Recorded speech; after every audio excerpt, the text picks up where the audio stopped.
si on prend l'Égypte antique ou même les grands peuples de l'Antiquité, il y a des éléments avec lesquels on a de la misère à jongler. Par exemple, quand un pharaon décide de construire sa pyramide, il n'y a pas une question de monétaire attachée à ça. Aujourd'hui, là, si on décide de construire un viaduc, on se dit, ça va coûter combien? Ces gens-là n'ont pas cette préoccupation-là de ça va coûter combien. Puis ils n'ont pas de notion de temps. Ils n'ont pas de notion de temps. Le pharaon, pour lui, il dit, moi, je vais construire ma pyramide. Ma pyramide doit être achevée de mon vivant. De mon vivant. Donc, on ne sait pas combien de temps, mais bon, le pharaon commence ça, puis c'est un chantier d'une vie.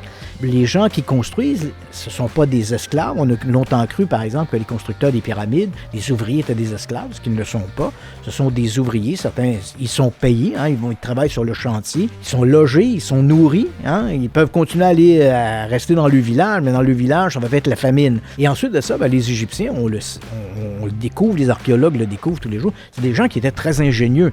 Hein, par exemple, ils avaient compris que si tu essaies de glisser quelque chose dans le sable, et si ton sable est mouillé, ça va avancer, puis on peut le faire même dans la maison. Là. Je dis aux gens, si vous voulez déplacer un meuble, si vous mouillez votre plancher, votre meuble va se déplacer plus facilement sur un plancher mouillé. On avait développé toutes sortes de moyens. On était très ingénieux. Il ne faut pas sous-estimer l'ingéniosité de nos ancêtres.